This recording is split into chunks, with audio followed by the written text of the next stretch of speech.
Hi, everybody. Welcome to today's webinar, Celebrates Cybersecurity, and today's topic is education. I have Steffie Rawlings from the Technology Commercialization Accelerator at New Mexico Tech, and I will turn it over to Steffie and let her introduce our panelists. Thank you. Greetings and welcome to our first day of webinars of the Celebrate Cybersecurity Awareness Month series. My name is Steffie Rawlings. I'm the coordinator of the New Mexico Small Business Development Program called the Technology Commercialization Accelerator here at New Mexico Tech. The TCA has collaborated with the New Mexico Cybersecurity Centers of Excellence, also here at New Mexico Tech, to celebrate Cybersecurity Awareness Month. We will be providing webinars related to education, careers, industry, and community throughout the month of October. We have scheduled 2 webinars a week as we try to provide cybersecurity awareness to the people of New Mexico. This week, we will be targeting education. A little background about the TCA. The center has been in operation for 2.5 years. We provide no-cost confidential counseling regarding intellectual property, which includes patents, trademarks, copyrights, and trade secrets. We also have been tasked to provide cybersecurity awareness to innovators, entrepreneurs, small businesses, and residents of New Mexico. We have worked with the New Mexico Cybersecurity Center of Excellence in the past, and we are glad we are here to help. They are here to help us celebrate and hopefully to learn more about cybersecurity. Let me say that again. We have worked with the New Mexico Cybersecurity Center of Excellence in the past, and we are glad you are here to help us celebrate and hopefully to learn more about cybersecurity. I would like to thank all the panelists and speakers that will be presenting during this event.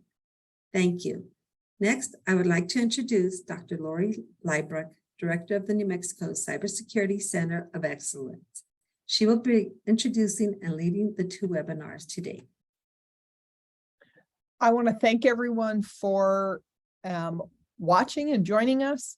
And I want to say thanks to the panelists that participate throughout this month of cybersecurity awareness.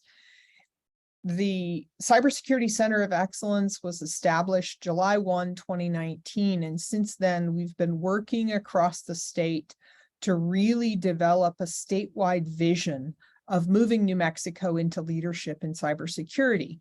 Academic pathways and getting students opportunities in cybersecurity is a major piece of that path forward. And that's the thing we're going to focus on today. And I have with me 2 co-presenters, Lisa Ackley, who's our coordinator for the Cybersecurity Center of Excellence, and Dr. Siwa Shao, who is a professor of electrical engineering and has been working with us since he first came to New Mexico Tech on cybersecurity, and we'll be talking specifically about the Masters of Science for Teaching Foundations of Cybersecurity course that he has developed and teaches to help our teachers in taking the cybersecurity content into the high schools and middle schools. So I'm going to start with Lisa, and each of my co-presenters will tell you a little bit more about them. For my background, I got my PhD in compiler technology and high performance computing from Rice University. And then when I came to New Mexico Tech, started with the development of a scholarship for service program for cybersecurity education and workforce in 2002. And that led me through lots of paths to the director position of NMCCoE, and working across the state with educators and businesses and our state agencies, and very broadly, the entire cybersecurity community as people who are trying to be more secure and as people who do that job to move our state on the path forward to becoming a leader and an exporter of technology and intellectual property, as opposed to importing all of that and not having great jobs for our kids when they graduate. So this Pathways program is really about building those paths where students can get on, they get awareness in grade school and middle school of what they should do to protect themselves, but also what I apologize for that, what the opportunities are for our students in careers in cybersecurity, because it's much more diverse than they may realize. And so we're going to start this discussion with Lisa talking about the outreach to schools to become aware, and also pathways where kids in high school can get education and then maybe do certification. Lisa. Hi, my name is Lisa Ackley. I am the New Mexico Cybersecurity Center of Excellence Coordinator. Just like Lorie said, we were established in 2019 with a mission to help make New Mexico a leader in cybersecurity. So I am going to share my screen. One of the things that I'm personally going to share that I'm really passionate about is the opportunity for high school students to come out of high school with certifications, either to enter into the workforce directly or to continue on. And they'll both have opportunities to speak about the undergraduate programs, graduate programs, and the MST in teaching. So I can find my screen.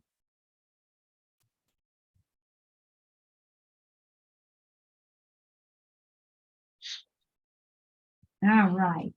So in 2019 and 2020, we had the opportunity to really ramp up our outreach opportunities throughout the state. Dr. Shao was very instrumental in that. I want to say we had been face-to-face with over 2,000 students within the first 9 months of our creation. So it was a really exciting opportunity for us to, one, promote cyber hygiene, and two, just to really give students the opportunity to know that there are pathways for them to move forward. So the vision in creating pathways, we have a large state, like actually physically large, and a huge portion of our state is very, very rural. Albuquerque, Santa Fe, Las Cruces, Roswell, all of the bigger cities have a lot more opportunities. But whenever you get into the outlying lands, Quamato and Wagon Mound, how do we create a pathway for those students to know the opportunities that they have in front of them? We've worked a little bit with a company, we're in discussions with them currently, a company called Paradigm, and they have the opportunities, and they actually create like a 4-year institute where high school students actually come out with all of their certifications, but they have mentoring throughout that process for them as well. It's kind of a costly endeavor in order to launch something like that. So another avenue of what we're looking at is how do we do that, and how do we make that free to the students of the state of New Mexico? How can we, who can we partner with, where can we partner, and how do we get those things implemented so that students throughout our very, very, very rural communities have the same opportunities as the students in more urban areas? Along those same lines is the economic development side. If we can keep our talent plugged into high-paying cybersecurity jobs right in their communities, again, that positively impacts that region economically. So just some quick statistics. There are over 700,000 open jobs in cybersecurity, over 1 million people employed.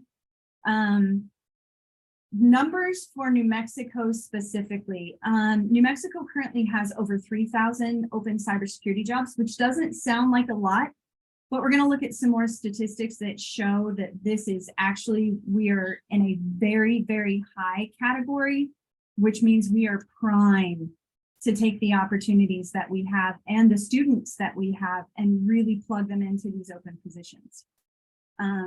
Total employed in quote cybersecurity specific is over 6,000.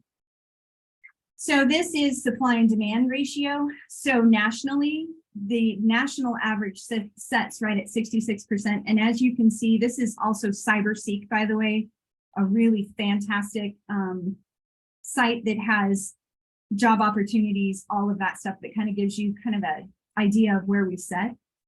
We are in a much higher percentage for our state alone. We're sitting at 77%.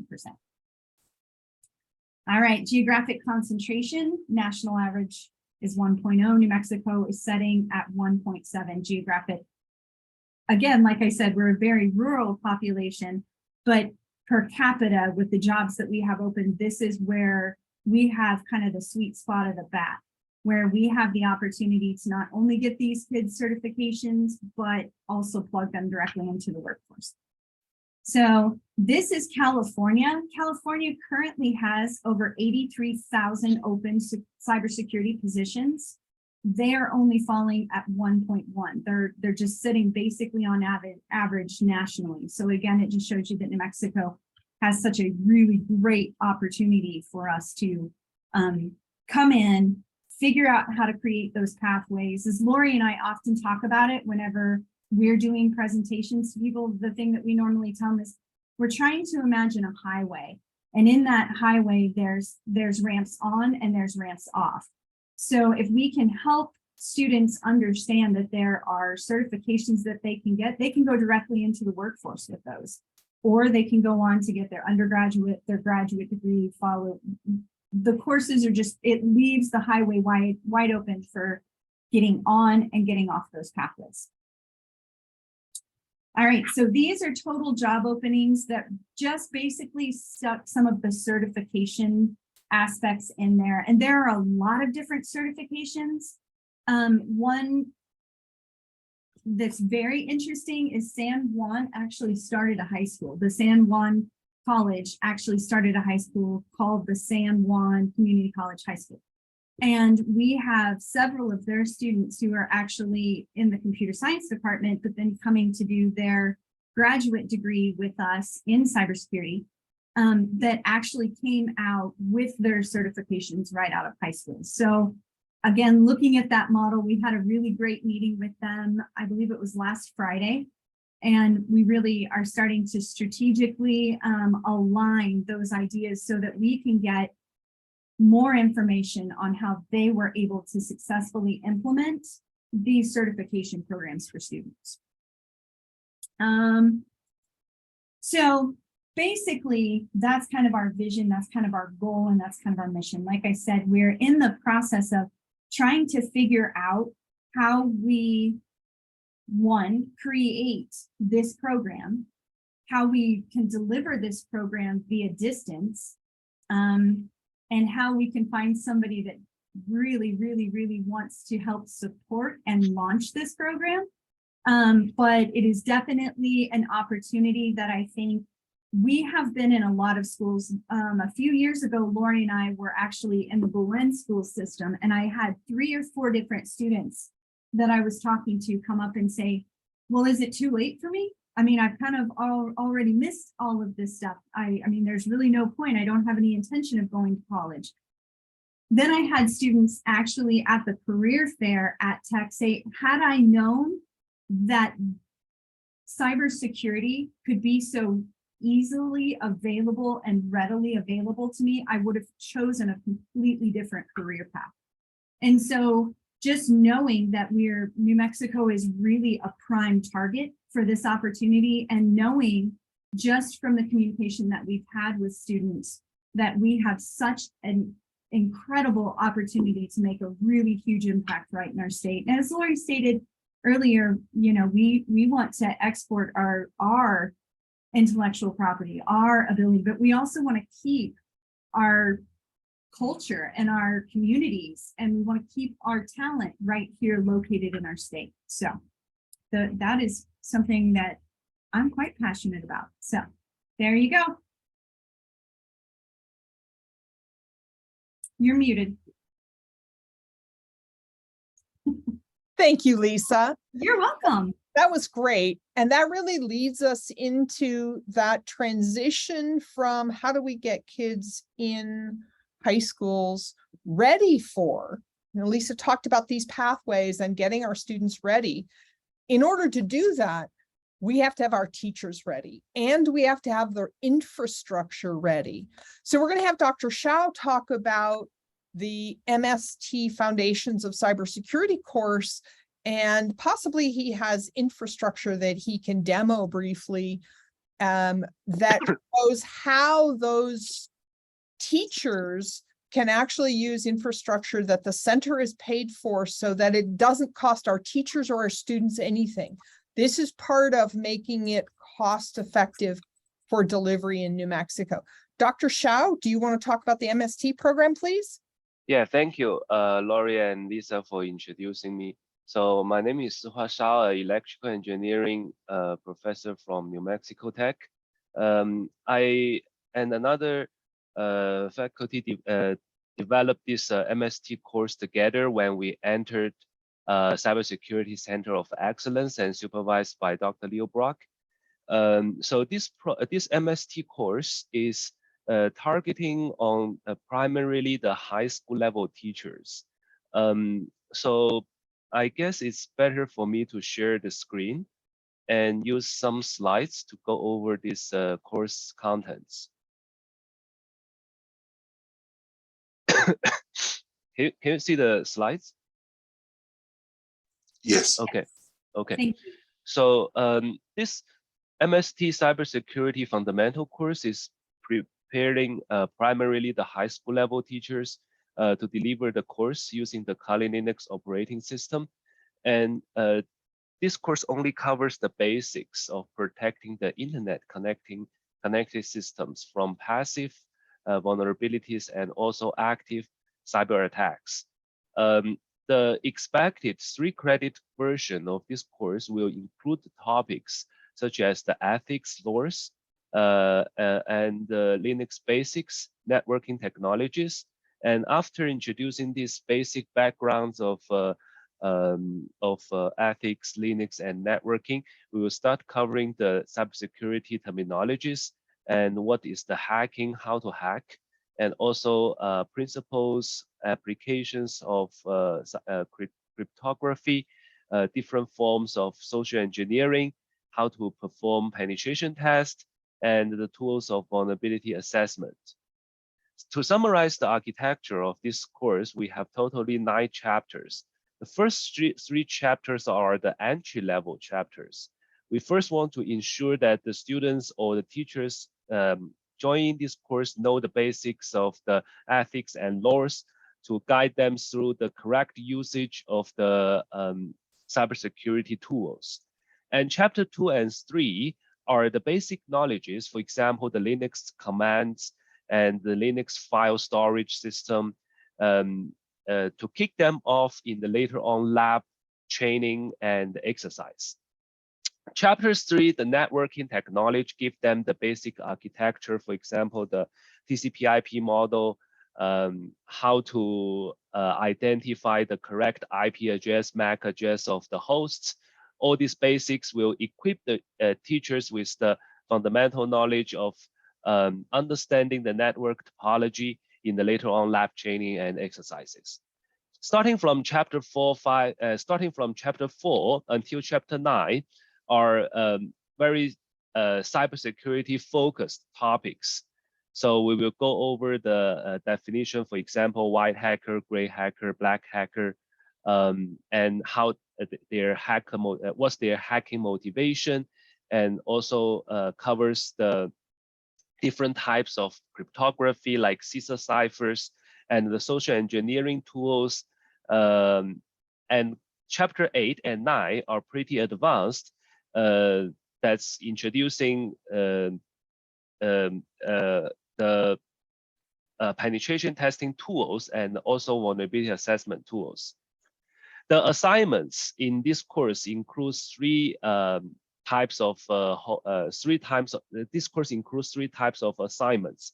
The first one is the homework that's having different form of assignments to review the definitions, concepts, and principles through the different types of questions. So here we give some examples of how the homework looked like. The first one is the word and definition. You just need to fill in these different virus and Trojan's name into the correct slot associated with the definition.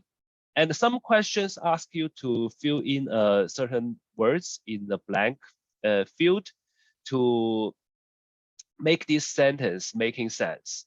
And some homeworks ask you to use the cipher technology to find out the encrypted text. And some questions is a long answer question. For example, it asks you what you think is the difference between an ethical hacker and a regular hacker. So using these different forms of homeworks, I see the importance of having a simple form of homework to build the confidence of the teachers and the students to continuing on this actually a pretty challenging course, and also giving them some basic training questions to apply their learned knowledge on some cybersecurity tools like the encryption methods to also practice their understanding or their knowledge on real examples. The second part of the assignment is the lab. So we will have a lab platform that is accessible through only the browser. So on your computer, you only need to open your browser and type in the URL, then you can log into this platform and go over all the lab contents. The last part is the syllabus design. So after teachers finishing this course, they will customize their syllabus according to the subject of their course. The last part, which is the demonstration of the lab contents. These lab contents are hosted on the NIST Challenge platform, a company in California, operated in California. There are multiple fascinating features that are worth highlighting for the lab environment.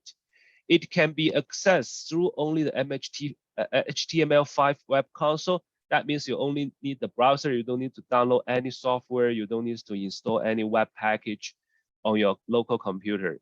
That's safe. And in the meantime, it's easy and free to access for all the students and teachers. It's a system flag-based check. So there are system flag-based checkpoints that checking whether you complete the tasks in the correct way. There has been a shared workspace between students and the instructor. Therefore, when students have problems, the instructor can kick in when the students are working on the labs. That means the instructor can either type the comments on the student's screen in such a way the instructor can basically do the remote control of whatever the students have access to. It has also the state statistic embedded in the submission, so the instructor will view how long does each student take to complete each task in every lab. Every lab has unlimited attempts from the students, so students can try the labs and use the space as freely as they want. It's free and available to use for every instructor and every student in New Mexico over the age of 13. So in terms of demo, I can share this lab platform.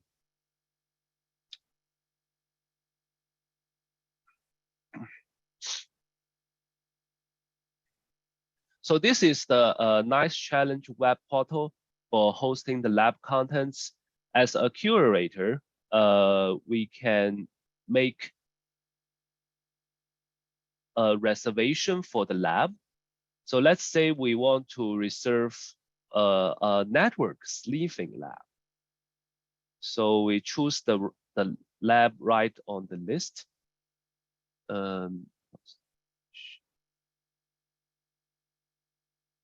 Here.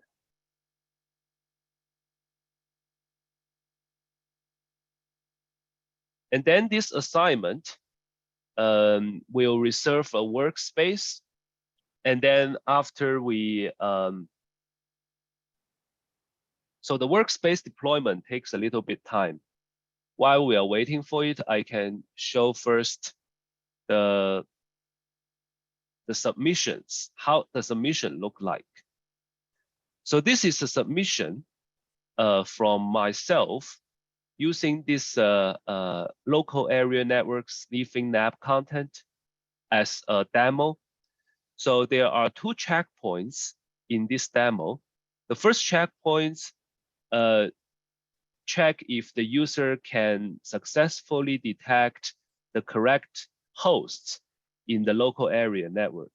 And the second checkpoint will check whether the sniffed packets can be successfully saved into an output Wireshark package file.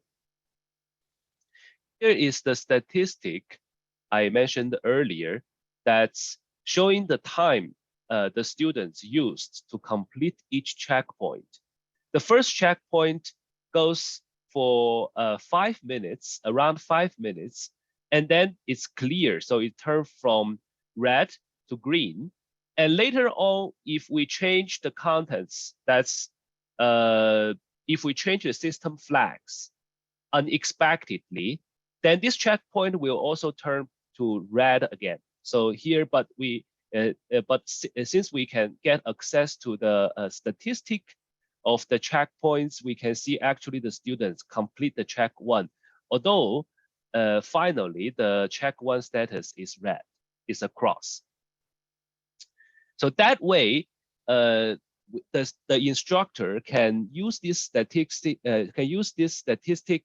to make changes accordingly to the curriculum and to the syllabus to adjust the difficulties of each checkpoint to better serve the needs of the students.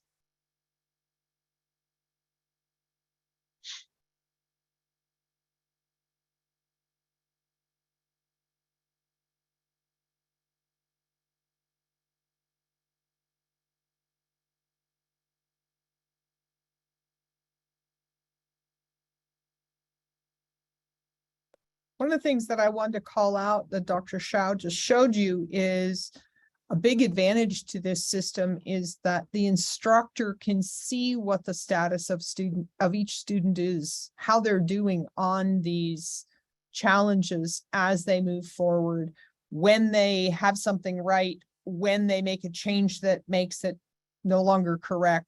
All of those things are visible without the instructor having to go in and look at detailed IP addresses and all of those kinds of things in the outputs in the system files.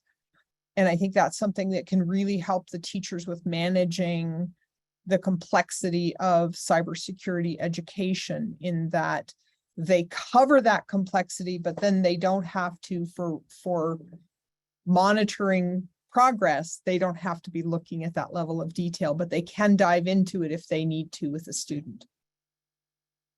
Yes, exactly.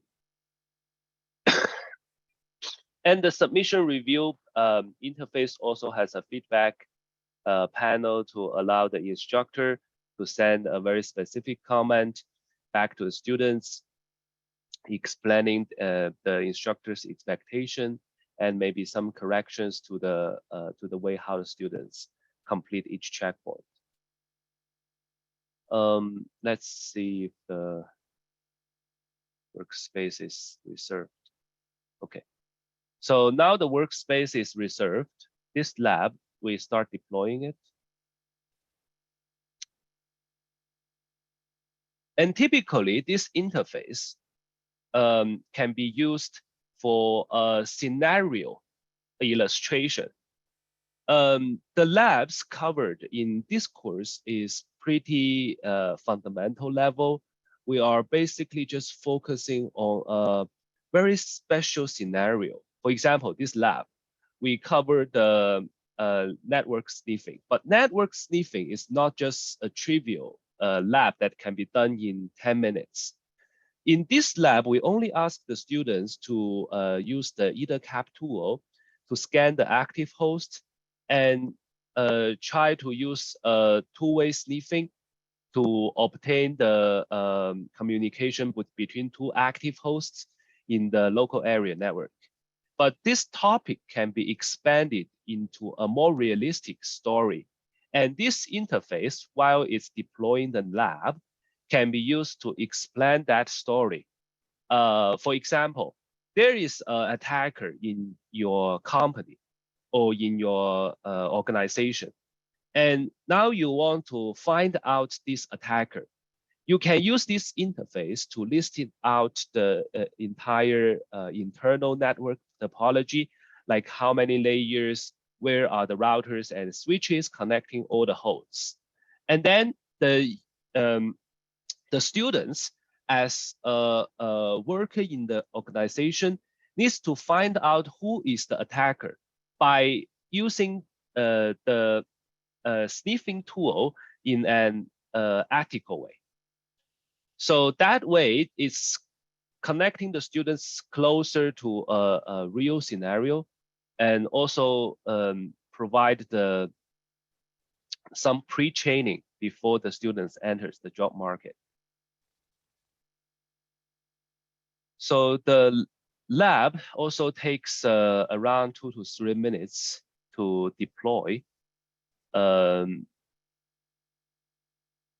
Because every time the lab is going to occupy a cloud space and install all the needed operating system and software package while the lab is being deployed. So that's how this platform is working. So one of the advantages here, the disadvantage is it takes a couple minutes to deploy. The advantage is it doesn't matter what the teacher's operating system is or what the any of the setup at the school is or the student's home, as long as they have a web browser and they're not specifically blocking the IP address where this cloud infrastructure is, they can access this. And that has a huge advantage because a lot of the labs by default require you to install things on school systems, either on computers in the teacher's lab or on the main servers at the school. And in New Mexico, that's a real challenge. And so this infrastructure is specifically designed to avoid that so that teachers can use this in the courses and their students will be able to access it as long as they have connectivity, which in New Mexico is still a challenge, but one that the statewide education network is working on, that and the broadband initiative. Exactly. And also one very important feature of this, every time it takes some time to deploy, but it always from a fresh status. And that way, in such a way, the students always have everything started from the beginning, do not need to worry about a wrong configuration of the system. So here we can see we have 2 virtual machines, the Kali operating system and the Windows. We can access these 2 systems using the HTML5 web console. This table here is the 2 checkpoints.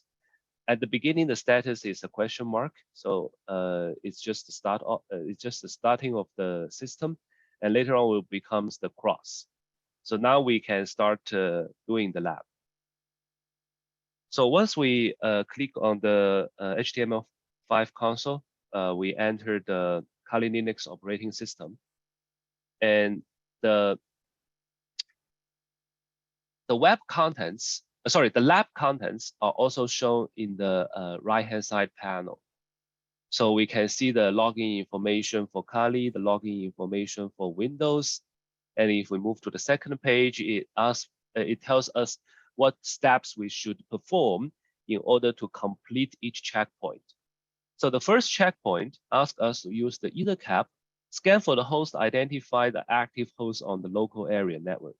So the students will not know like what is EtherCap, how to open EtherCap. So therefore we have also a slides going over the detailed contents of the lab with the screenshots. That way the students know where they can find the software, how they can start scanning the hosts. So it's not shown in the platform, but the platform gives the simplified bullet points to recap the steps that needs to be performed. So here we open the EtherCap. And after we open the either cap, we can click on the accept, which starts doing something on the selected interface. And then for scanning the hosts, we select the hosts, scan for hosts. And then the software will scan for the active host that's in the network. So currently we have 3 active hosts. Typically the 0.1 is the gateway, 20 is 20 here, we know that is the Windows 7. And then the 99 is another random host. The first task asks us to identify the IP address of each live hosts. Then the problem becomes how the instructor knows that the students correctly identify the IP address, because there's no feedback system to show this identifying process. Therefore, to overcome this challenge, we create a text file listing out 3 IP addresses fields for the students to fill in. So let's say here we fill in the IP addresses that we just identified from the EtherCap software.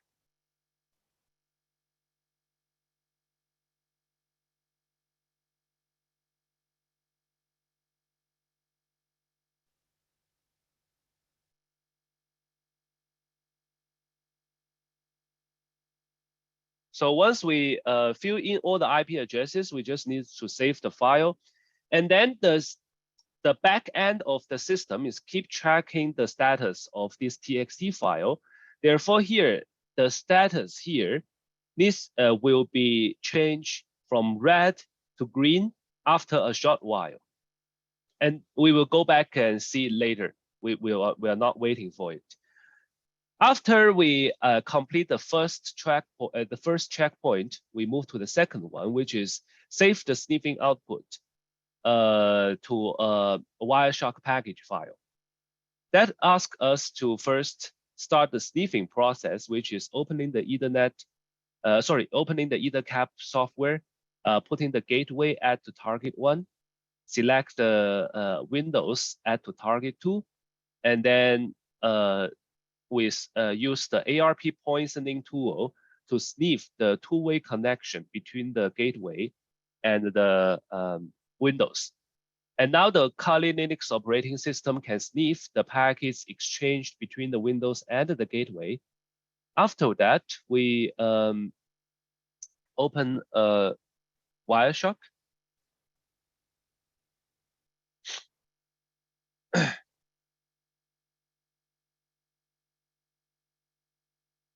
And use the Wireshark to capture the packets that's sniffed through the Ethernet interface. And we can see these pink packets. That's the ICMP packets, showing that the Windows is actually keep aggressively pinging the router. So after we see hundreds of packets that's captured by the by the Wireshark, we can stop the capturing, save the file to the desktop, name it as output, and save it.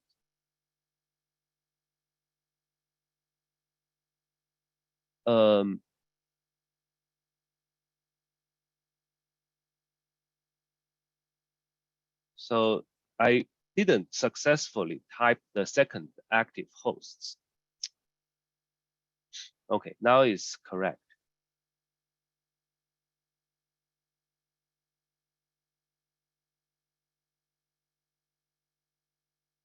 And as we can see, the second checkpoint turned from red to green because we saved the output of the Wireshark captured packets to the desktop. So in this lab, we want the purpose of this lab is to let the students use a correct tool to sniff the network, check who is the attacker that is aggressively pinging the gateway, and save its sniffing packets as evidence to their local storage system. And after completing these 2 checkpoints, the students can click the Submit Lab. And after the students submit the lab, they can redeploy the lab to start from scratch. That means if the students, for example, stuck somewhere by changing the configurations of the system in an unexpected way, the students can start over by themselves in a very free way. So that's all for the demonstration for the lab. And I think I can hand it back to Dr. Liebrock. Thank you, Dr. Shao. Well, I'm going to You're share. welcome. I'm going to share my screen. And if I can pull up the PowerPoint. Okay. So the thing I want to focus on in tying this together and showing the expansion from, we've talked primarily about K-12 and the high school level, preparing teachers for educating students in the high schools and the infrastructure from that. But I want to broaden the discussion now to the educational pathways. And that is, we have the outreach to young students for them to see opportunities. For high school students, we want to have this certification program so that students that don't want to go to college can still be contributors in the cybersecurity field. And coming out with intro level certifications is a good way to do that without having gone to college. But we also have to go well beyond that, because there's a lot of cybersecurity positions that require not only an associate's or bachelor's, but even a graduate degree.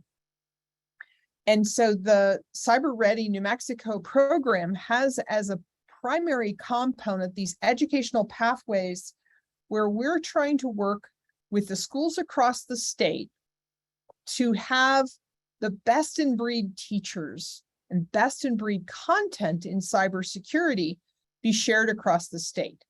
So we just met, for example, with San Juan, as Lisa mentioned earlier, about setting up their new program they're working on and having a discussion with them about where do they have excellent faculty, what areas do they focus in so that we can take their excellence. ENMU Ruidoso has a number of things, Highlands, Northern. Highlands, for example, is contributing the risk analysis and mitigation course for cybersecurity. They have an instructor that teaches that for our students, and our instructors teach some of our courses, such as the foundations of cybersecurity at the graduate level, which is a very different course than the foundations for the high school teachers. Those courses are being shared with Highlands so that their students can take them all via distance from where they are. So we want the cybersecurity content shared across our state, shared the best ways that we can so that students have opportunities in education that lead to careers and lead to New Mexico careers where they can have high-paying careers while still reducing the cost of cybersecurity services in the state.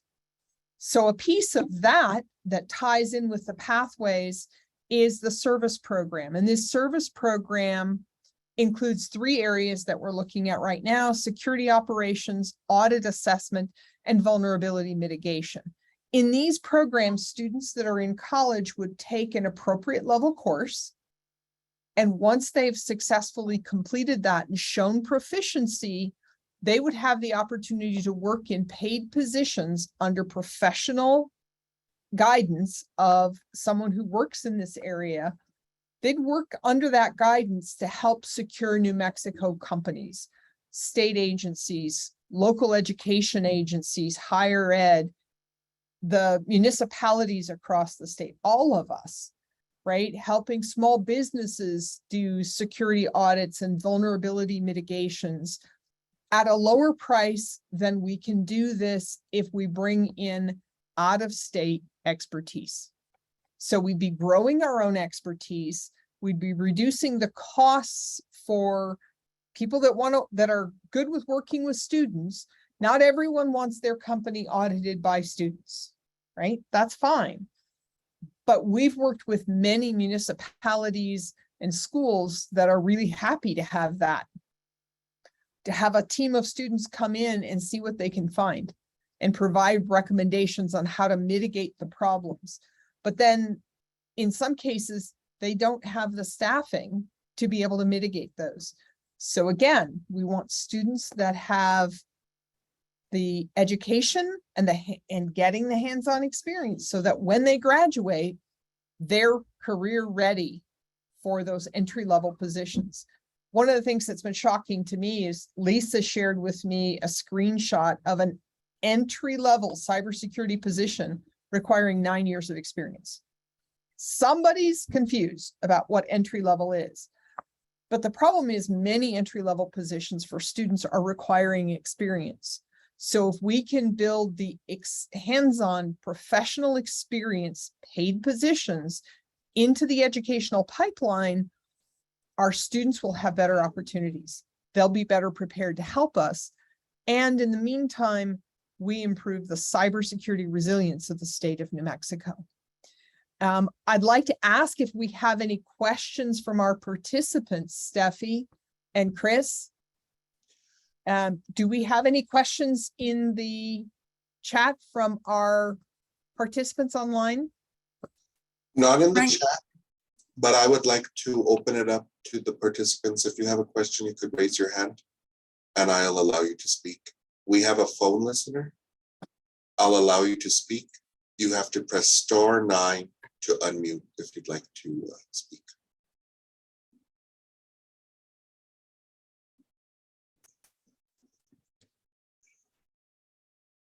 I'm hoping we have some questions or some comments, suggestions, because those are always the best part for me for presentations.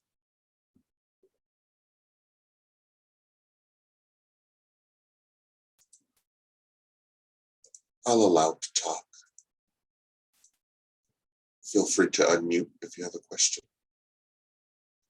And if you're on the phone again, it's *9 to unmute, *9 to remute. I will comment to everyone that if you have suggestions for us, if you have things you would like to share, we appreciate that. Send us an email at nmccoe@nmt.edu, and you can reach our team here. We will be continuing to work with Christopher and Steffi on the Cybersecurity Awareness Month events, and they run all the way through actually the beginning of November when we have a tracer fire competition that's going to be here on campus. And we want to make sure that we invite teams from across the state to either come here physically and we'll provide lunches for them, or they'll be able to compete online. That's going to be a really fun capture the flag type forensics event that Sandia does development work of. So we're working with them on tracer fire, and we'll be hosting a competition in early November. And it's on the schedule that Steffi sent around. I have a question for Dr. Shao. So do you offer that class for MST students every semester or during the summer, or is it online? You're on mute. Thank you. Sorry. So the current schedule is to first convert this course from a 2 credit to 3 credit and start offering the 3 credit version in the next fall. Afterward, the course will be offered every other year. Okay. Okay, thank you. I think that's a very interesting class course. Thank you. The other thing that I wanted to point out about this class is the MST program tries to raise the funding to pay for 90% of tuition for MST teachers in the program. And for this cybersecurity class, the Cybersecurity Center of Excellence pays the other 10% for teachers, because we think it is so critical that our teachers have the opportunity to integrate this into their courses. This last spring, Dr. Shao had 10 students, I think it was in the class, 12 students in the class. So we're really trying to help spread that across the state. And it is available via distance. It's a regular semester class as opposed to a spring class because we want the teachers to have time with the material and more time to ask questions and things rather than the short summer classes. Oh, then the summer, yeah. Because they usually just have their time during the summer. So, okay. Well, I think this class, this presentation on the NIST Challenge web portal, that's a pretty neat tool. So Thank you. And I'd like to thank my co-presenters, Lisa and Siwa. Thank you so much for your contributions today and helping with move NMCCoE forward on the educational pathways program of CyberReady. And thanks to Steffie and Christopher for the infrastructure and setting this all up, and Steffie's excellent organization to get this done. Well, thank you, Lorie. Thank you all you presenters. I'm sorry about the little delays getting going, but we will have another presentation at 1 o'clock this afternoon, and it's going to be on Lorie. I'll let you do your pitch. Yeah, at 1 o'clock this afternoon, we're going to have state leaders from different state organizations, from higher education department, the public education department, as well as our checks and chess groups.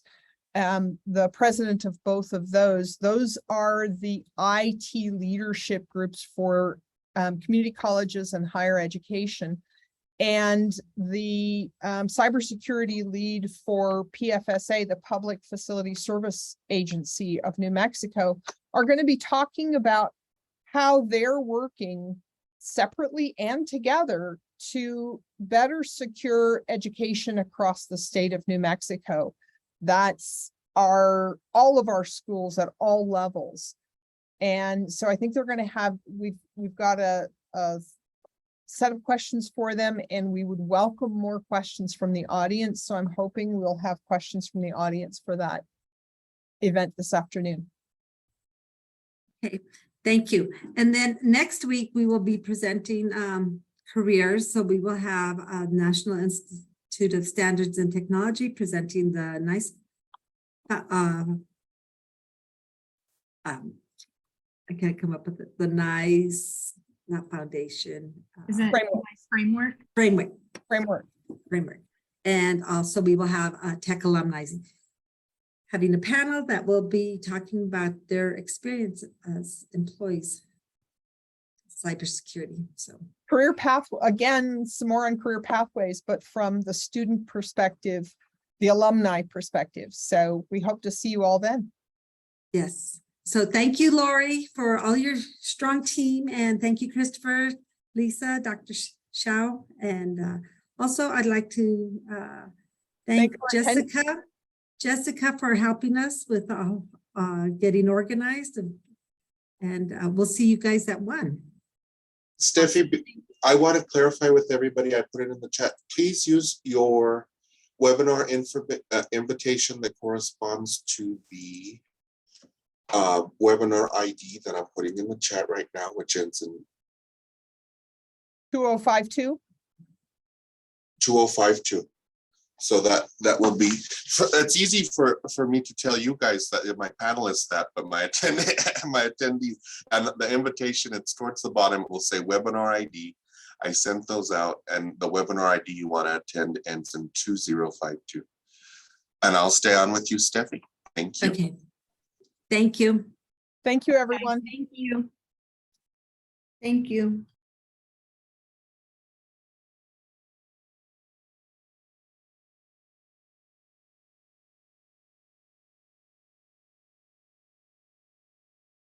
And I see Tom's on. I'll say hi to Tom. You can turn off the recording. Hi, everybody. Welcome to the second half of today's webinar, Celebrate Cybersecurity. My name is Christopher Garcia. I will be coordinating in the background. So if there's ever a problem with this webinar, you can't see or hear us, please raise your hand. And if you have a question, you could put it into the Q&A. You could also hold the question until the end of our presentation, and we could open up your mic to speaker question, I'm going to turn it over to Steffie Rawlings. She's the technology coordinator at the Technology Commercialization Accelerator at New Mexico Tech, and she will introduce our panelists. Good afternoon. Also, Ovidio, we see you. If you can change your name from my name to your name by going up to the top where the 3 dots are, you should be able to change your name. You can also enable your audio and video when you're ready. There we go. Oh, There he is. great, great. Thank you. Okay. Greetings and welcome to the first day of webinars of the celebration of Cybersecurity Awareness Month. My name is Steffie Rawlings. I am the coordinator of the New Mexico Small Business Development Program called the Technology Commercialization Accelerator here at New Mexico Tech.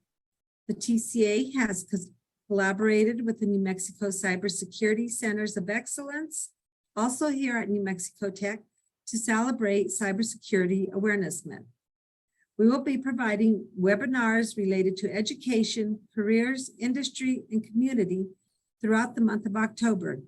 We have scheduled 2 webinars a week as we try to provide cybersecurity awareness to you, the people of New Mexico. A little background about the TCA. The center has been operating for 2.5 years, and we provide no-cost confidential counseling regarding intellectual property to the residents of New Mexico, which includes patents, trademarks, copyrights, and trade secrets. We are also tasked to provide cybersecurity awareness to webinars to innovators, entrepreneurs, small businesses, and residents of New Mexico. We have worked with the New Mexico Cybersecurity Centers of Excellence in the past, and we are glad that they are here to help us celebrate Cybersecurity Awareness Month. I would like to thank all the panelists and speakers that will be presenting throughout the event, so thank you very much. And next, I would like to introduce Dr. Lorie Liebrock, Director of the New Mexico Cybersecurity Center of Excellence, and she will be introducing and leading the webinar. Thank you. Thank you, Steffi, and welcome everyone. I'm excited for us to continue this cybersecurity awareness celebration. We've been working with leaders across the state on trying to improve cybersecurity awareness and trying to really take a step forward on making New Mexico a leading state in cybersecurity. A big piece of that is securing our educational infrastructure. And we have 4 amazing panelists here today to speak about the different components of what they are doing. And I'm going to pick a kind of interesting order, I hope, for this. I'm going to introduce all 4 panelists and explain how this fits together. First, we have Demetrius Brandon, who is the CISO for the Public Education Department. So he helps all of our K-12 institutions be more cyber secure. And Bogi Malecki is from the Higher Education Department of the state. He's the CIO, CISO to me, because he really is the person at HED that focuses on cybersecurity. Ovidio Viorca is working with PFSA, the Public Security Facility Authority, Public School Facility Authority. I messed that one up again, Ovidio. And he works with all of the schools on how do they do, for example, their cybersecurity insurance, and the statewide education network is intimately tied with what he does.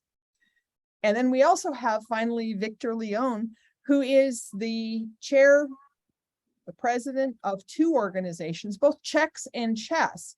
Those 2 organizations are community college and university leaders in running our IT infrastructure. And that group in particular is working with us also on some efforts related to the security education pathways that we talked about earlier this morning. So I'm going to dive in here and ask that we start with Demetrius, who's focused on the K-12 institutions, and then we'll work our way up through higher education and the statewide education network. And then what are the institutions, CIOs from the universities doing together in this work? Each speaker is going to talk for about 5 to 7 minutes, something like that, about them, their organization, and how this all fits in a statewide effort for cybersecurity. And then we have some interesting questions for them. So Demetrius, do you want to start, please? Good afternoon, everyone. I'm glad to be here and to be invited to speak at the panel. At the New Mexico Public Education Department, we've had ongoing efforts to help the school districts and charter schools, we call them local education agencies, to help them improve their cybersecurity postures. We've had a vulnerability management program in place for several years, and we've been enhancing that every year. This year, we got a $1.5 million appropriation from the legislature to carry that program forward. In that effort, we are moving our vulnerability scanning project from a quarterly project to a bi-monthly project.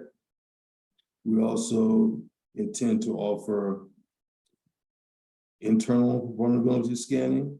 We're going to offer network perimeter testing and web application penetration testing. And for some schools, we are considering offering attack surface management as well.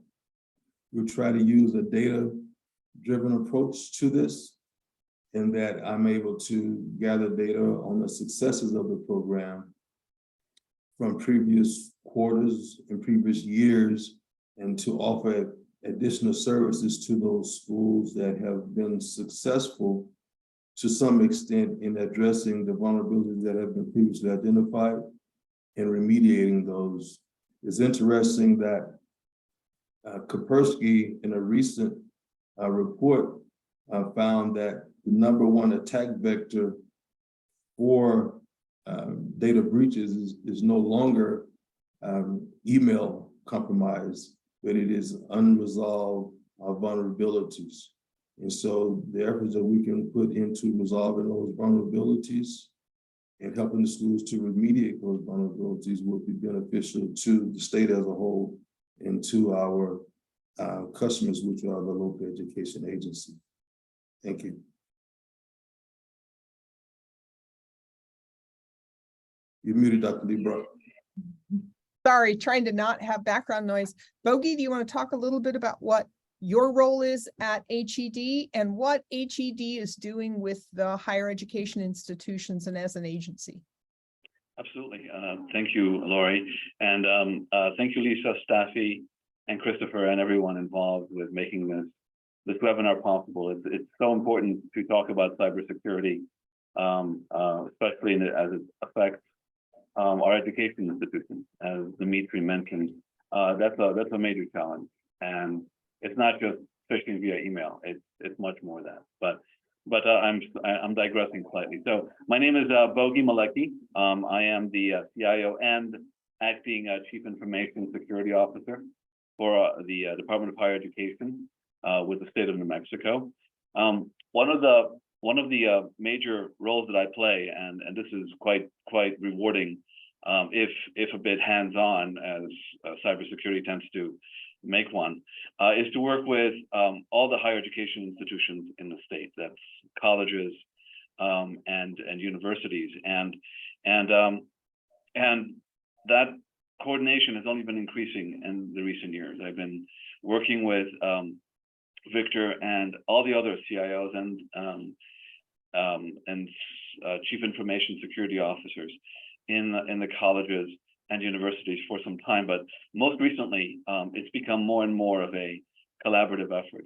That's because it's become so clear that security is so very important.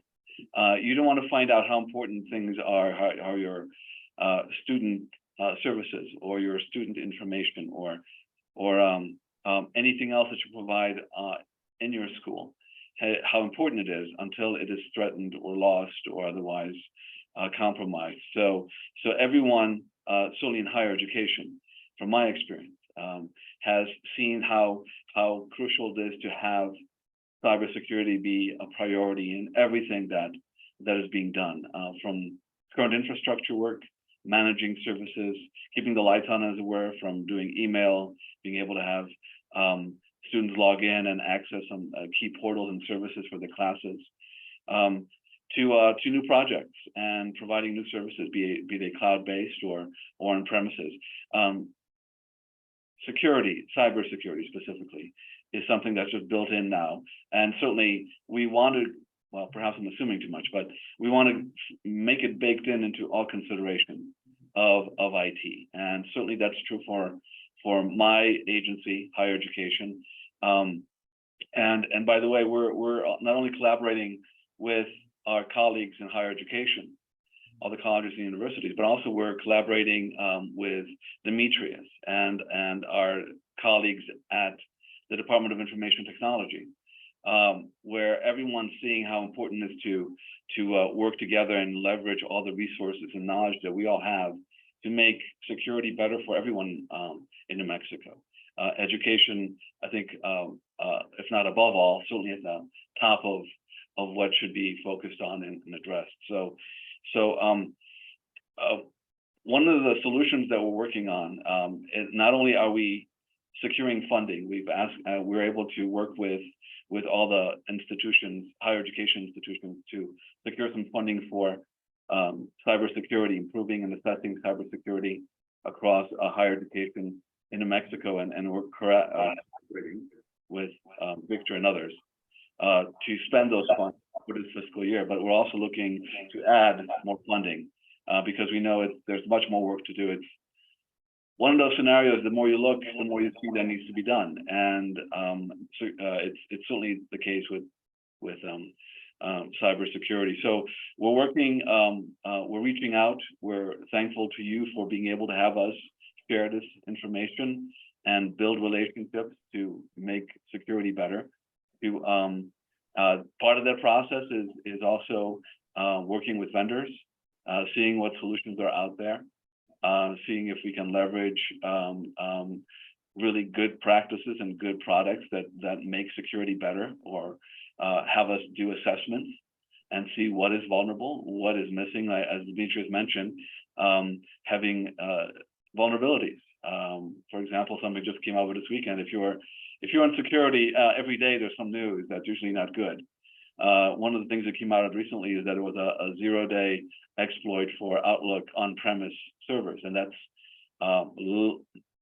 many schools use that. I think, I'm not sure how many in New Mexico, but it's something we have to be aware of. And so we want to make assessments a key part of what we're looking to work with in New Mexico with higher education institutions. So there's a lot of work to be done, but I'm really happy to say that we're very much on our way, and I think we're making very good strides to make cybersecurity even better in New Mexico.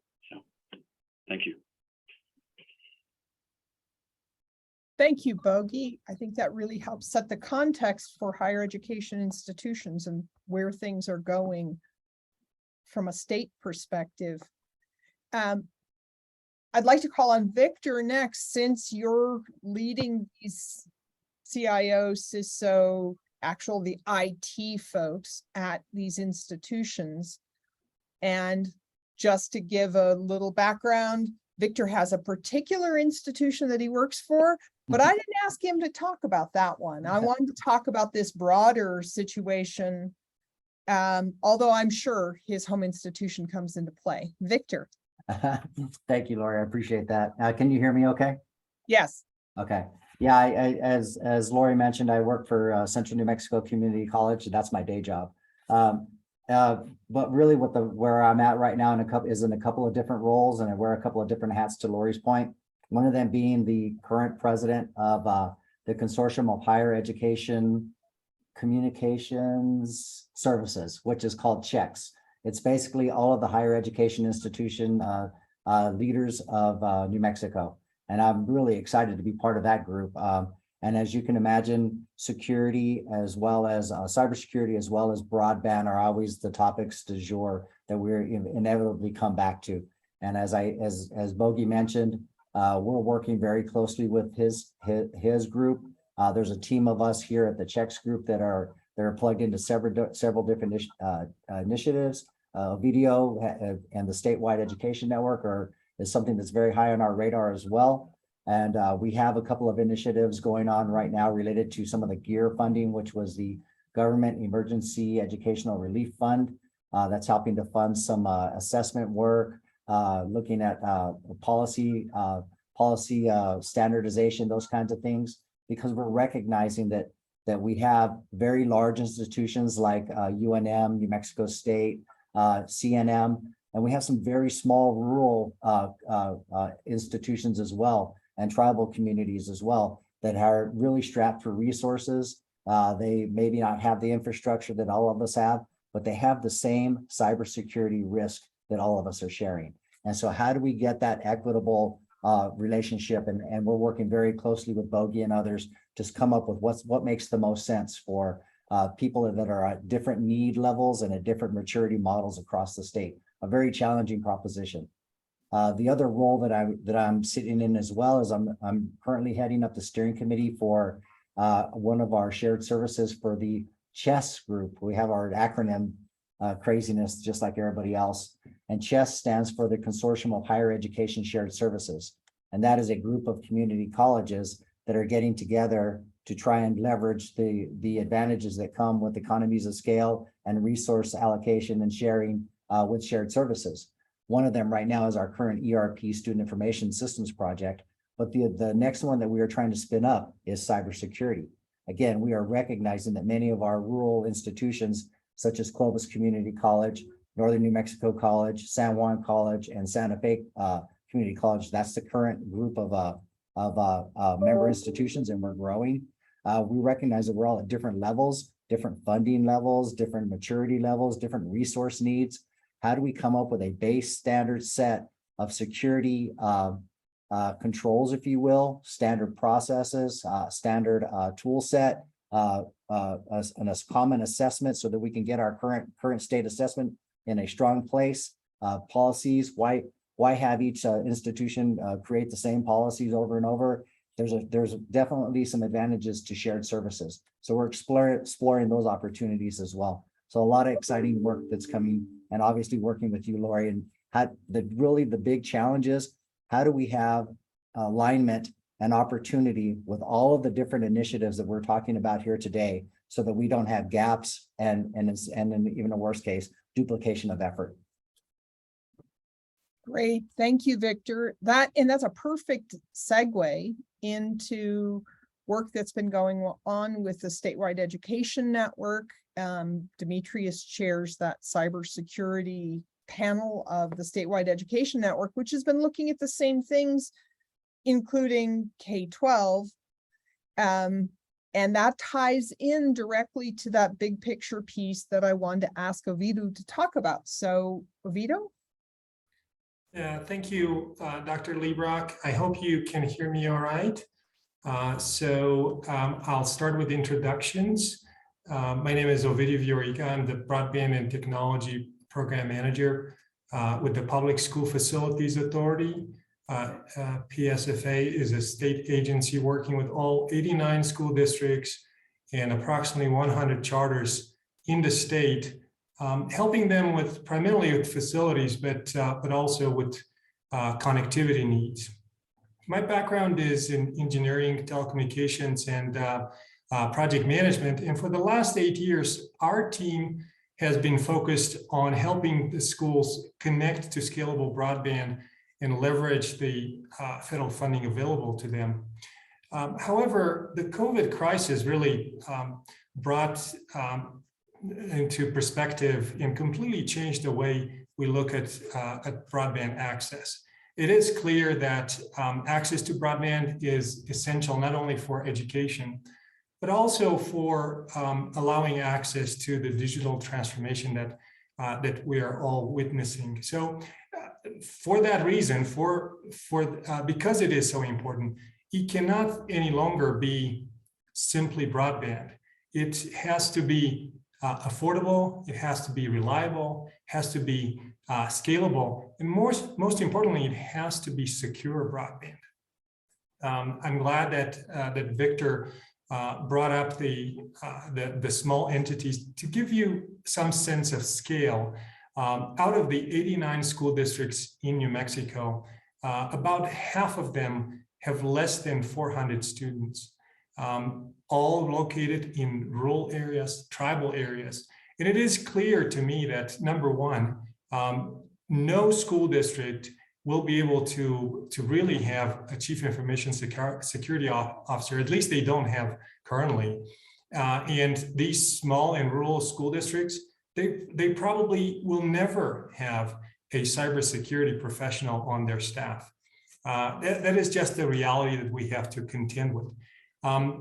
Layered on top of that, we have to remember that we have in New Mexico what I would call a deficit of expertise. We just do not have the numbers, the training for IT professionals, cybersecurity professionals. And if we develop them, they're going to go on to other places. And we're going to continue to be looking for that expertise that is absolutely essential. So in order to develop the cybersecurity in an effective way, we're looking at developing this statewide education network to connect all the schools together and to secure internet. But that is certainly a multi-layered approach, and certain tasks can be accomplished at the centralized level. And I always offer the example of DDoS mitigation. That's best associated with the internet service. But there are also so many tasks that need to be deployed and dealt with locally. Endpoint protection, in just simple patching of the software on devices is something that needs to happen at the local level, and that requires trained professionals, people who do this day in and day out. We need to develop this talent. We need to basically make sure that it is cool to consider cybersecurity as a job. And for that, we have to do a better job showing some of these students that this is a viable path. This is something that they can be successful at. That cybersecurity can be a realistic career, a rewarding career that can happen right there in their community. So funding is essential. Mentorship is essential. Job training and on-the-job training is essential. And the professionals that are here need to talk about this more often and spread the word about this great and increasing need. I mean, you just watch the news and you are reminded how simple it is, how easy it is to have a cybersecurity incident. You probably heard this weekend that Los Angeles Unified Schools, a huge school district with probably many resources, more resources for certain compared to some of our rural school districts.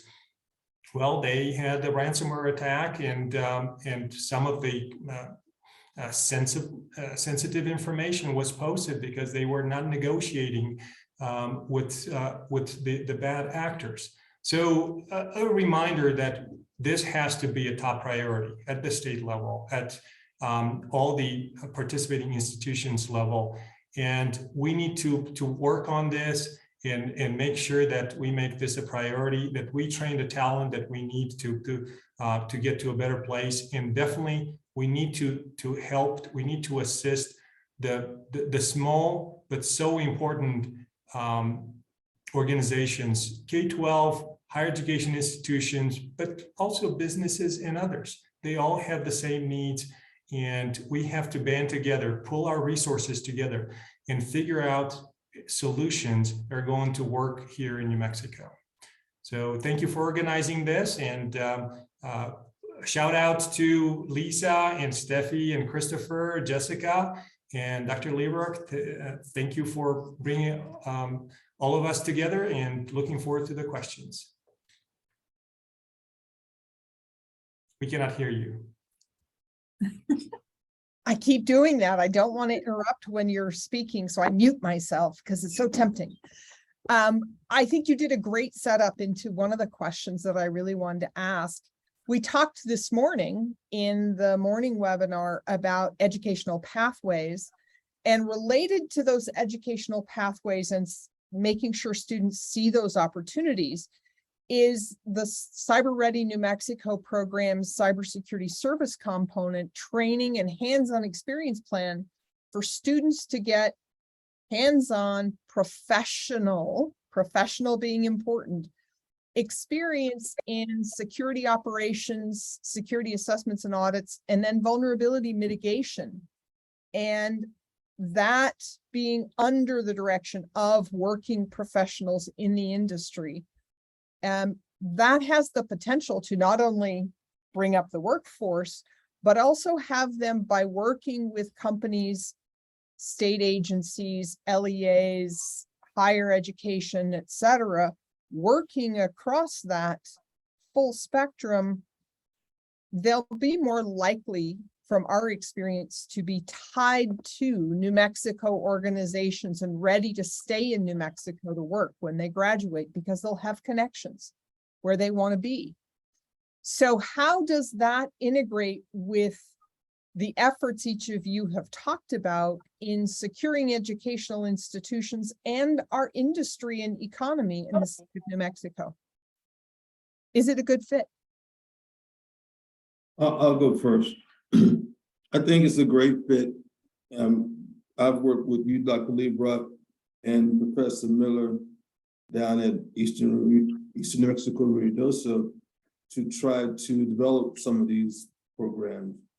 We're actually in the middle of a pilot program using the Department of Education as the pilot project to do a vulnerability scan using the students from New Mexico Tech. And Professor Miller's program was used the CSET tools to do a risk assessment. We hope to be able to expand that program to the local education agencies. I introduced you to Ian Cook from APS at the conference a few weeks ago. He hopes to be able to use some of your students for some of his projects and for some internship work. So we hope to be laying a foundation that we can build on and moving forward. Yeah, this is Victor. Oh, sorry. Were you gonna jump in, Boogie? Oh, go ahead, Victor. I was just gonna echo what Demetria said, that it's a great fit. It's hand in hand. I know all of us on this call that we have the challenge related to bringing on highly competent folks. And so the strategy that we're trying to build is grow our own and build that nice churn model. And so it's really the key to me is that churn model of where it's a win-win situation where we get to grow our own, recognizing they're going to come out of this experience with highly skilled and highly marketable skill sets. And quite honestly, we're okay that they move on. We hope that they stay in New Mexico, to your point, Lorie, but we have another one right in the pipeline that we can keep on going. And once we get that nice churn and rhythm going, we should be okay in a sustainable model from, I see ourselves as an employer. So I think there's this great fit. The challenge is, how do we get that ball rolling? How do we get that nice rhythm going to this churn model that I call? And I think that we can get that going as well through some of these programs. Bogey? Yes, thank you. And I was going to speak to exactly the same points. There's just a lot of outreach now being taking place, thanks to Public Education Department and Demetrius and New Mexico Tech and CNM and UNM as well. But there's just this outreach and connection and building awareness and enthusiasm for cultivating cybersecurity careers and just interest in our state.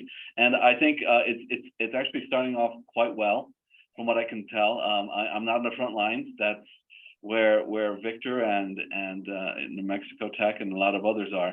But I can see that there's a very good response from what I'm seeing.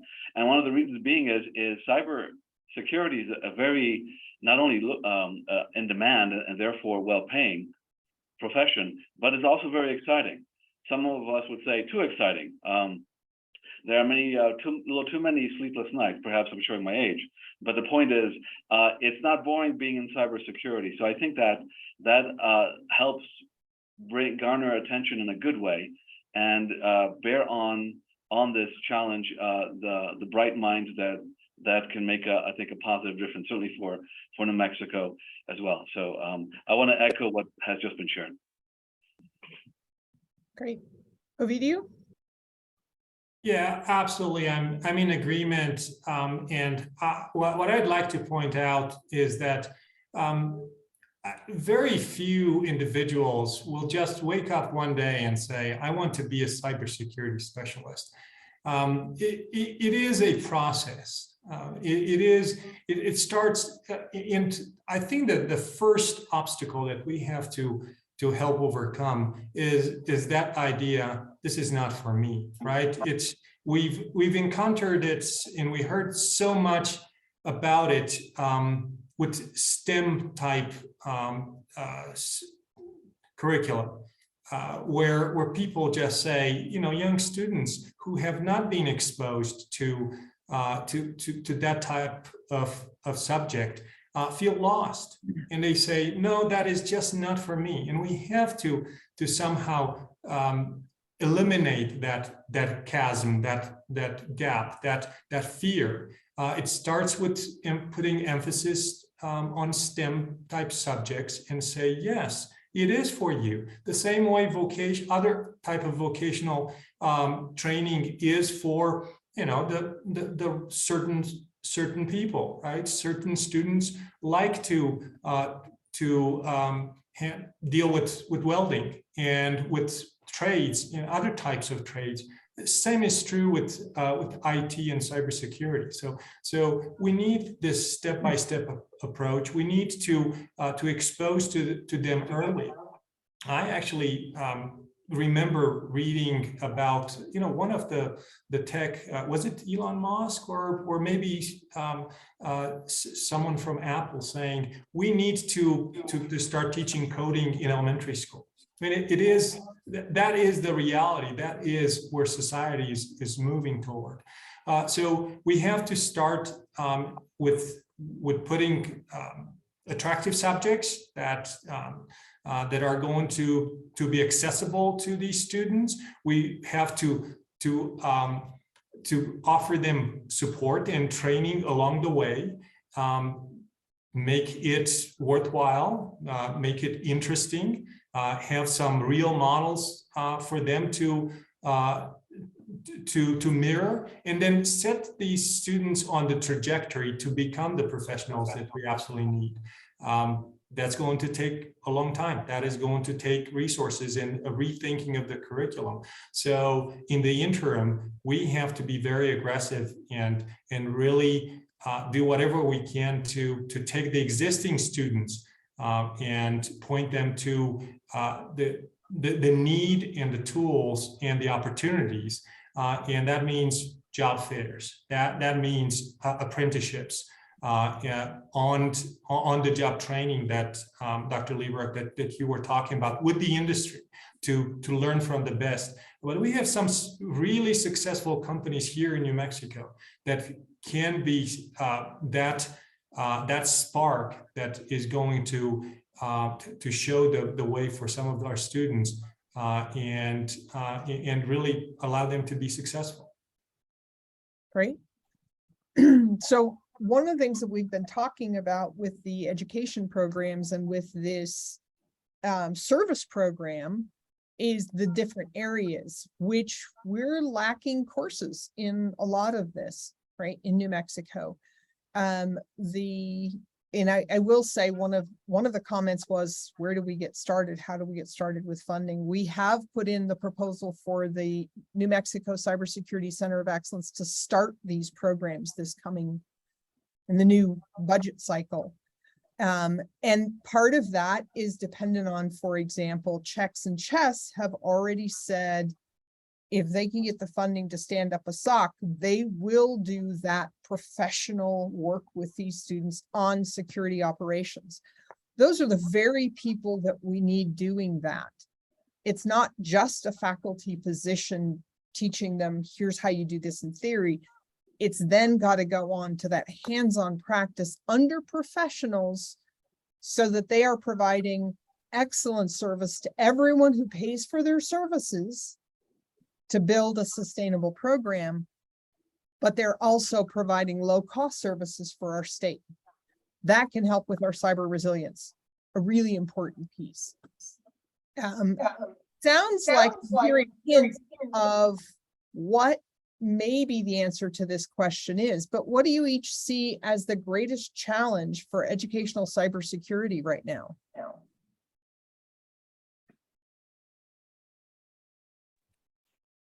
Well, we can always, Go ahead. I think, I'm sorry, Victor. I think we can always refer to funding, but what is the purpose of the funding, right? What are you going to do with that funding? It's funding in that everything costs, okay? But the challenge is funding for services, funding for staff, funding for remediation, funding for even proactive defenses of your network.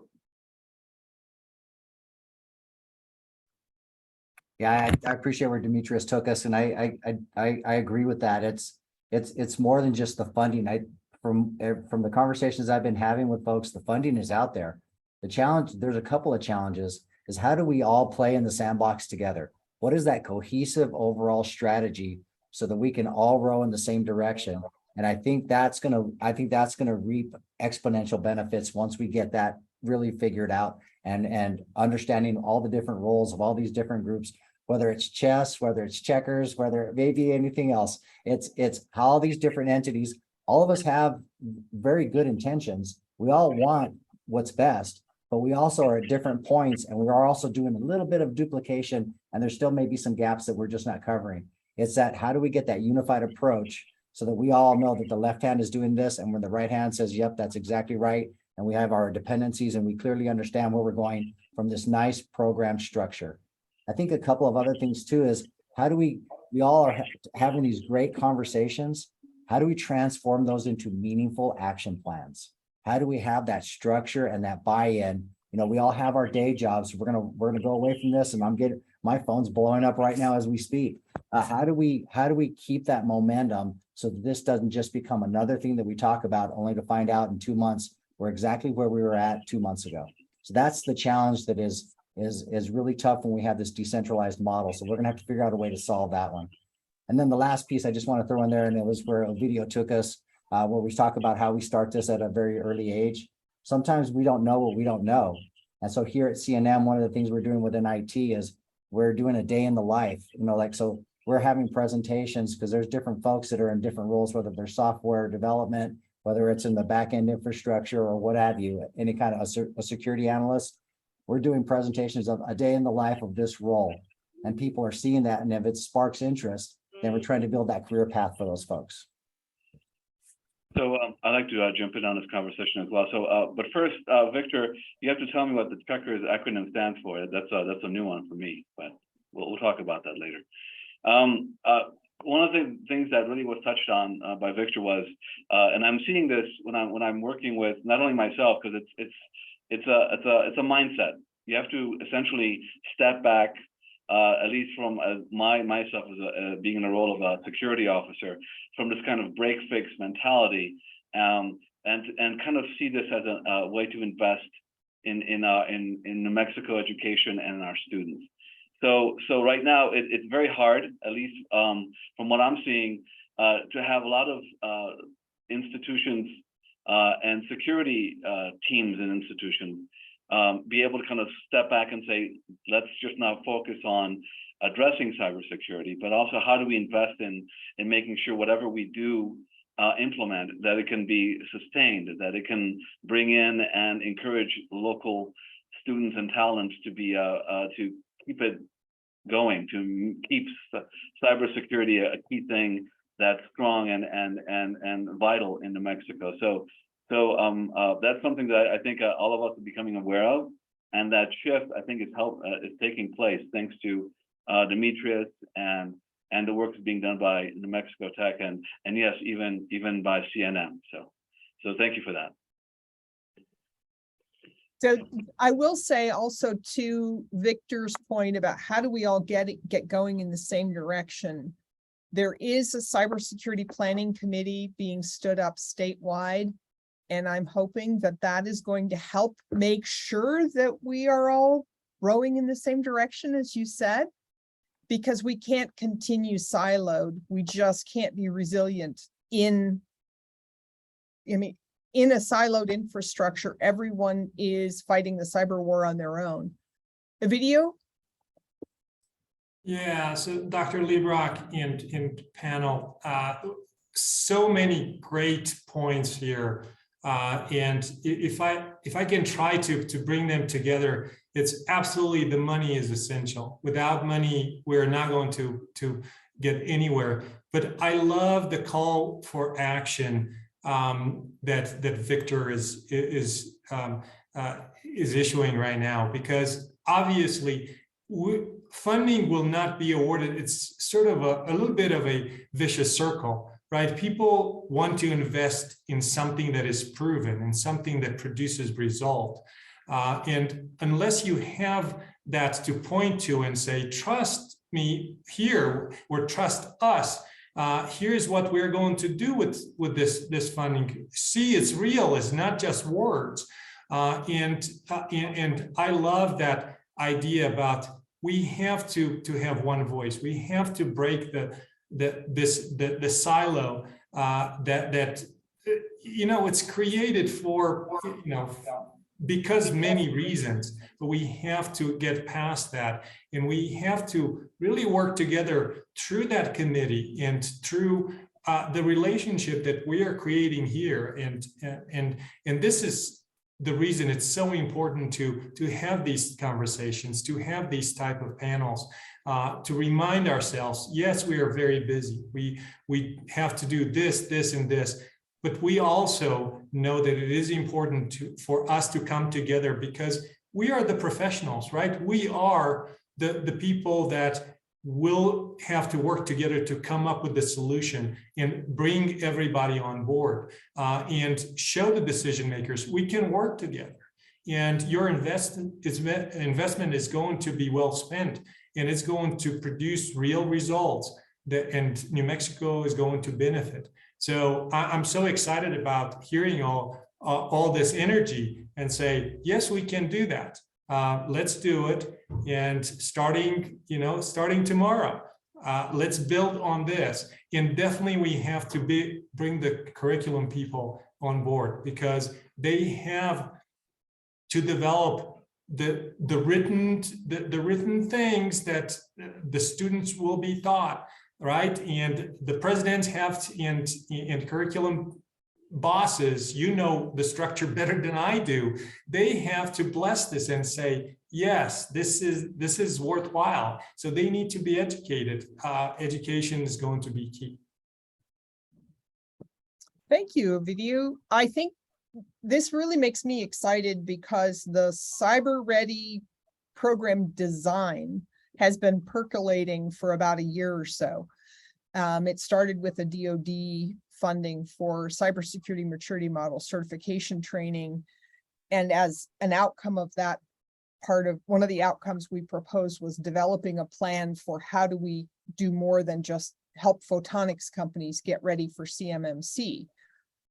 And a piece that came out of that was working with all of you and a bunch of companies and educators across the state was the CyberReady plan for New Mexico that has all these components on education and workforce training and research and innovation integration, spinning out companies for economic development. And it really ties all of these pieces together that you're talking about. So I'm very excited about that. One of the things that I have heard specifically from Raja Sanbandaram from Do It is something he sees as particularly important and something that we have in as just a secondary starting piece for the coming year is cybersecurity hygiene training for across the board, to have a consistent training program where everyone can transfer that training. It gets updated every year and gets somehow tracked that if people change agencies, if students go from one school to another, you know whether or not they have basic cybersecurity training. And so my question to you is, how does that fit with your view of where we need to be going?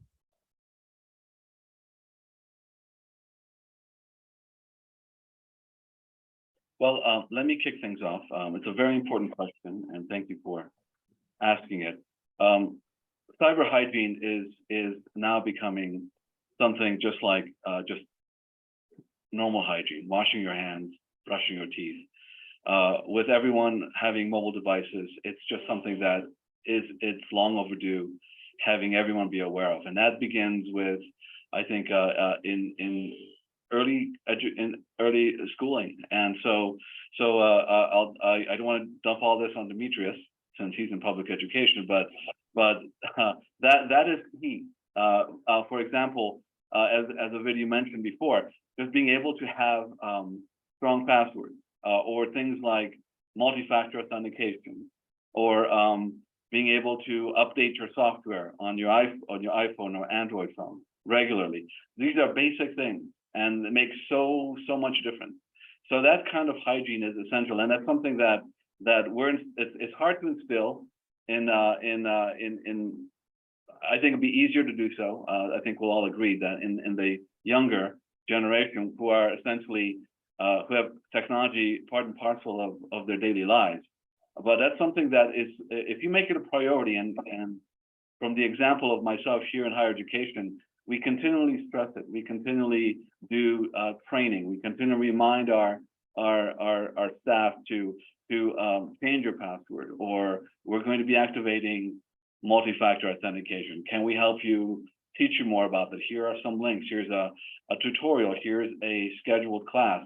If you make it a priority and you make it presented in a way that makes sense, and as I mentioned, younger minds automatically will pick that up in no time, then it becomes part of everyday activity, and that will make so much difference for not only just security for individuals, but also institutions. So I'd like to share that.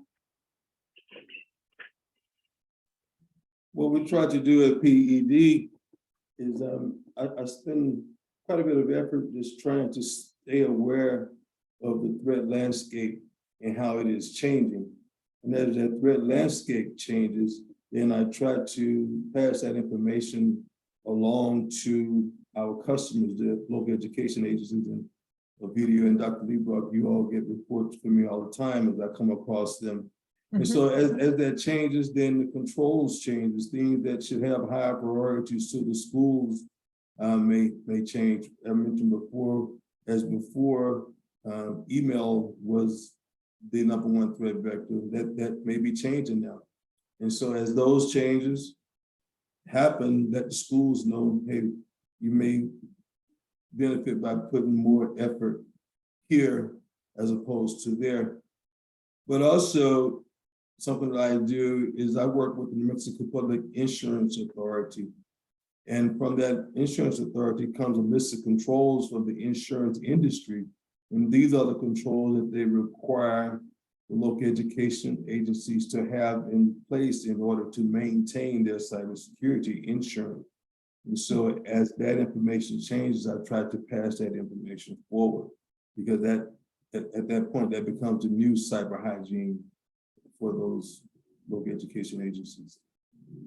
If I can add to your comment, Lorie, about how do we, as the skilled labor goes from different institution to different institution or public to private, there's some really cool initiatives going on out there related to the learner education record and a standardization across that, the learning credential network, all this verifiable credentials, competencies and skill sets based on blockchain, a back-end blockchain that can help with that readily attainable, readily verifiable credentials, and that should help a lot. That's something that's going to hopefully be promising in the next few years. How far along is that as far as, I mean, we've been working with Bill Halverson at the Blockchain Center of Excellence.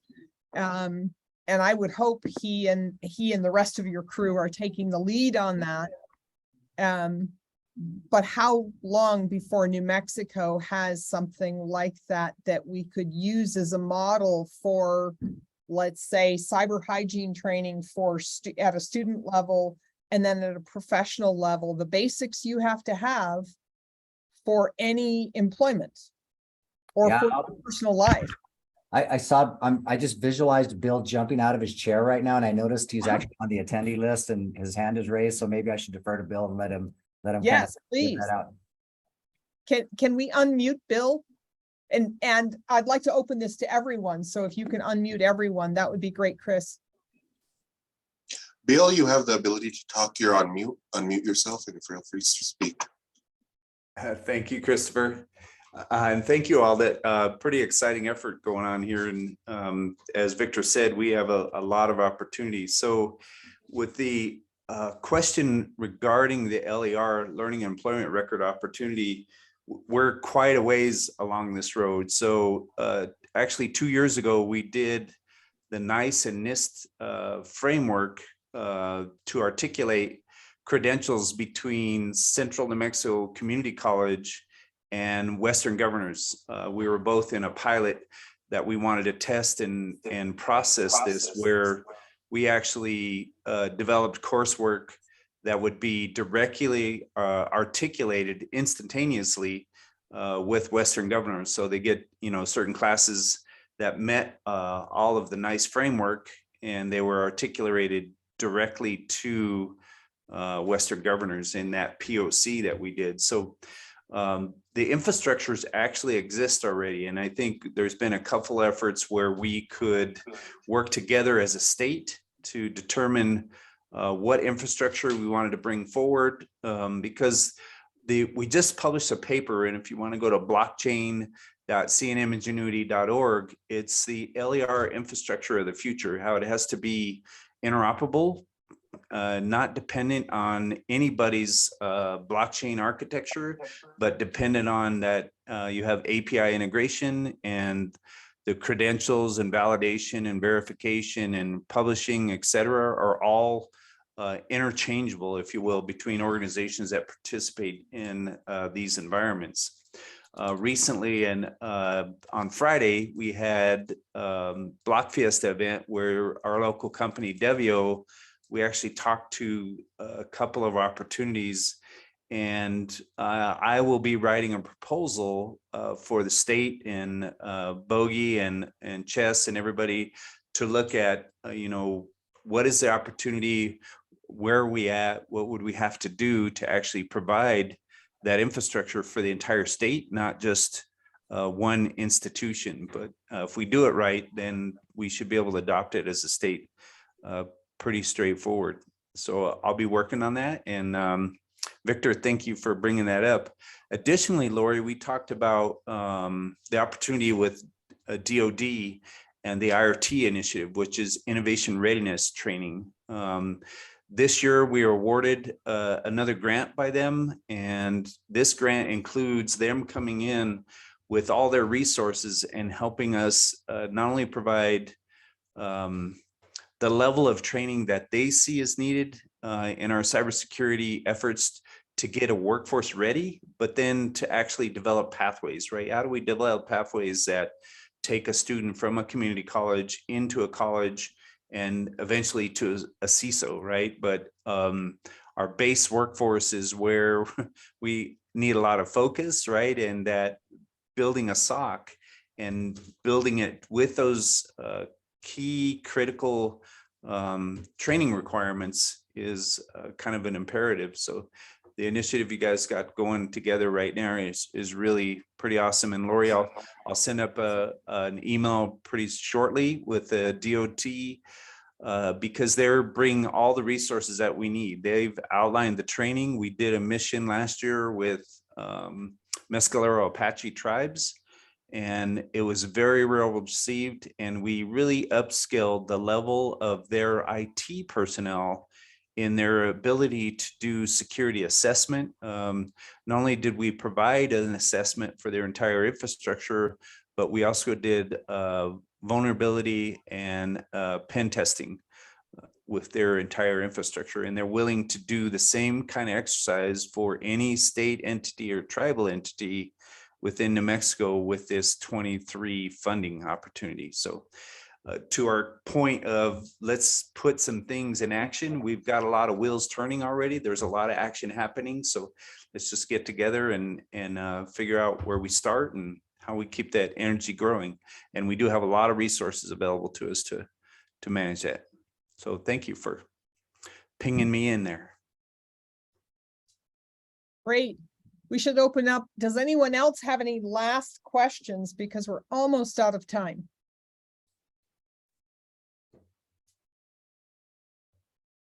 And if not, I want to thank the panel for, I think, a really fascinating discussion.